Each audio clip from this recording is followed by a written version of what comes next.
아버님과 어머님 중에 한 분이 파킨슨병 환자시다 라고 하면은 저는 두 가지 마음을 다 가지라고 하고 싶어요. 너무 불안해 하지도 말고, 그렇다고 너무 무심하지도 말고.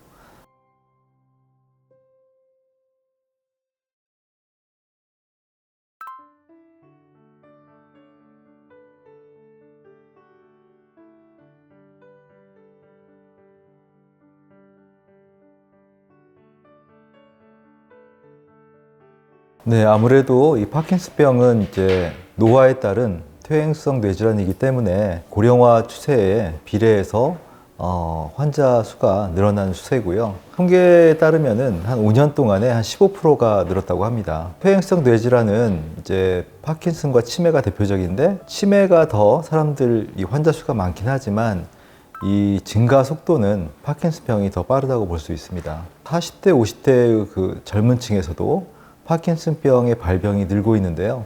고령화와 더불어서 이 좀 스트레스가 많은 이런 현대 사회의 원인으로 인해서 증가하는 게 아닌가 싶습니다.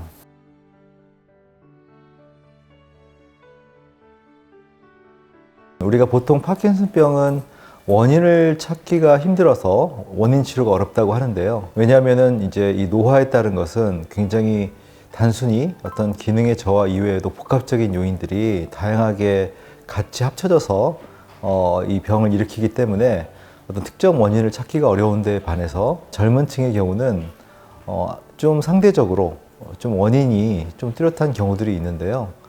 물론 이제 유전적인 요소도 무시할 수 없고요. 유전적인 원인의 경우가 이제 젊은 층에서 많이 나타나고요.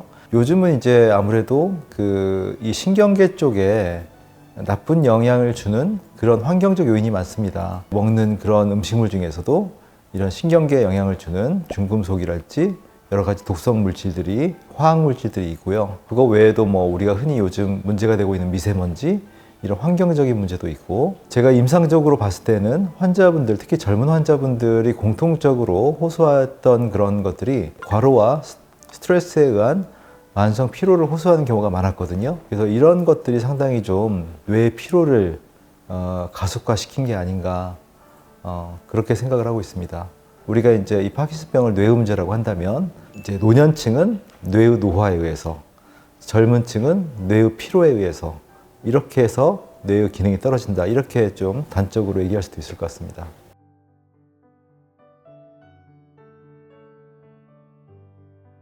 통계적으로는 한 10에서 15% 정도의 환자분들이 이제 본인의 부모님이나 이런 직계 가족에서 나타난다고 하는데, 파킨슨병의 어떤 유전성에 대해서 사람들이 걱정을 많이 해요. 상대적으로 다른 질환에 비해서 그렇게 아주 그 유전적인 요소가 비중이 크다고 볼 수는 없습니다. 하지만 좀 젊은 층에서 40, 50대에서 나타나는 경우에는 유전적인 요인이 좀 많다고 볼 수가 있겠죠.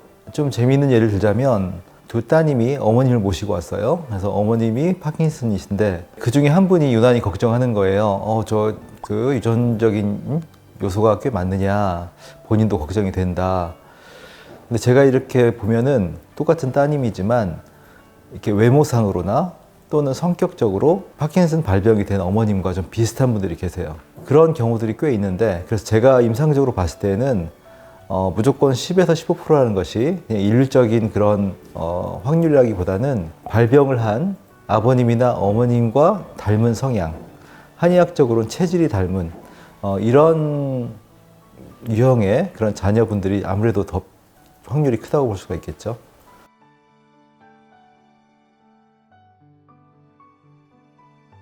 파킨슨 증후군은 사실은 이제 더 폭이 넓죠. 이게 유형도 다양하고, 통계적으로 보면은 오히려 파킨슨병보다 좀 더 이르다고 볼 수 있습니다.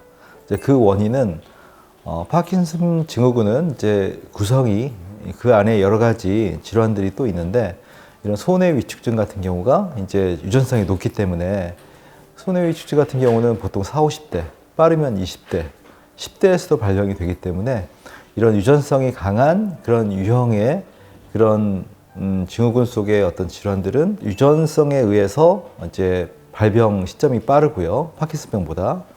그다음에 파킨슨 증후군의 특징이, 저는 이건 한의학적인 설명일 수 있지만, 몸과 마음의 문제가 가중이 돼서 뇌에 부담을 주는 뇌의 피로를 올려주는 그런 거기 때문에 이런 것들은 일반적인 노화보다도 뇌의 피로가 생겨진 것이 파킨슨 증후군의 어떤 발병 기전이라고 볼 때는 젊은 층도 예외가 될 수가 없기 때문에 종합적으로 봤을 때 파킨슨 병보다는 파킨슨 증후군이 조금 더 발병 연령이 좀 더 빠르다 그렇게 볼 수도 있을 것 같습니다.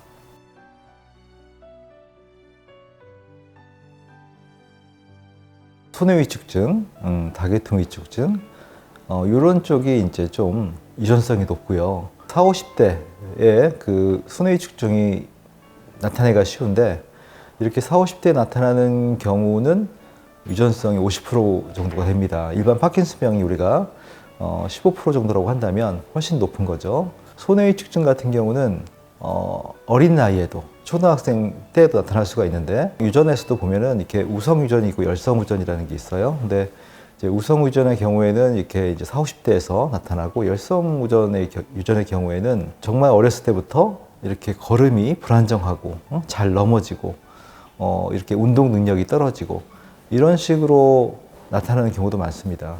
그렇게 소뇌위축증의 경우가 대표적으로 좀 더 이른 나이에 유전성으로 발병이 되는 경우들이라고 볼 수 있겠죠.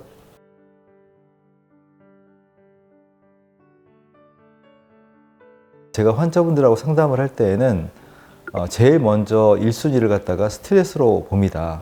제가 이렇게 직접 케이스를 통해서 겪은 것도 있지만 통계를 냈을 때에도 실제 성향이 성격 자체가 이렇게 느긋하고 여유 있는 분들, 자기 감정을 잘 푸는 이런 분들은 사실 젊은 나이에 잘 안 와요. 성격이 꼼꼼하고 스트레스가 누적이 되고 또 그로 인해서 잠을 잘 못 자고 대부분 이런 패턴을 가지고 이 젊은 층에서 파킨슨이 오는 경우가 많기 때문에 이런 것들은 아무래도 정신적인 요인이 크다고 볼 수가 있겠죠. 그리고 이제 그 외적인 것으로는 항상 말씀드린 거지만 이 신경계 쪽은 이 화학적인 제품들 그런 쪽의 화학적인 중에서도 신경 쪽에 민감하게 작용하는 것들이 많아요. 그런 독성 물질들, 중금속 요인들, 미세먼지 이런 것들이 암을 일으키기도 하지만 신경계 쪽에 작용을 많이 합니다. 그렇기 때문에 좀 더 다른 질환에 비해서 파킨슨병이 좀 더 젊은 나이에 발병하는 게 아닌가 그렇게 생각을 하고 있습니다.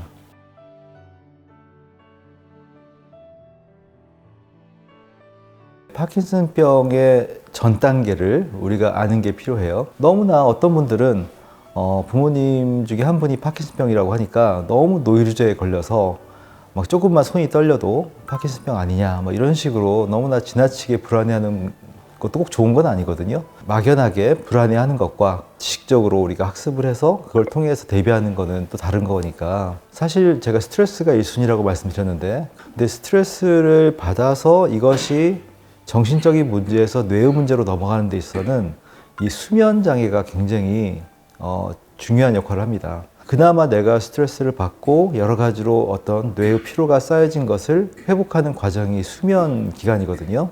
이 수면 시간만 잘 확보해도 이 뇌가 회복을 할 수가 있는데 요즘 젊은 사람들이 아무래도 이 수면 습관이 좋지 않아서 밤 늦게 자고 아침 늦게 일어나는 몸의 회복에는 어떤 수면 시간이 도움이 될지 몰라도 이 뇌의 회복에는 이 수면 시점이 중요합니다.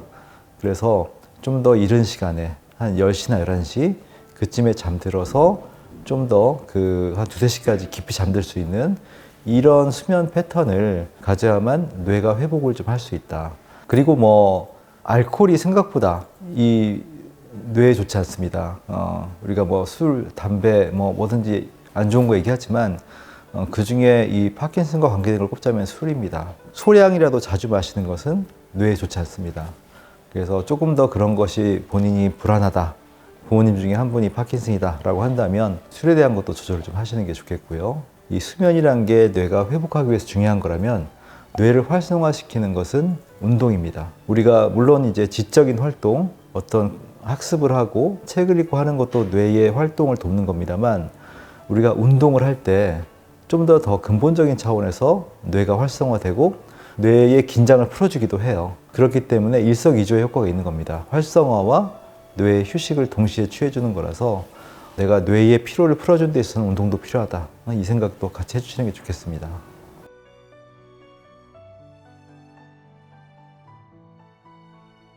아버님과 어머님 중에 한 분이 파킨슨병 환자시다 라고 하면은 저는 두 가지 마음을 다 가지라고 하고 싶어요. 너무 불안해 하지도 말고 그렇다고 너무 무심하지도 말고 결국 이 얘기는 적절한 정도의 본인의 어떤 유전성이나 남들에 비해서 발병 확률이 높다는 거에 대해서 경각심을 적절한 수준으로 가지는 게 좋은데요.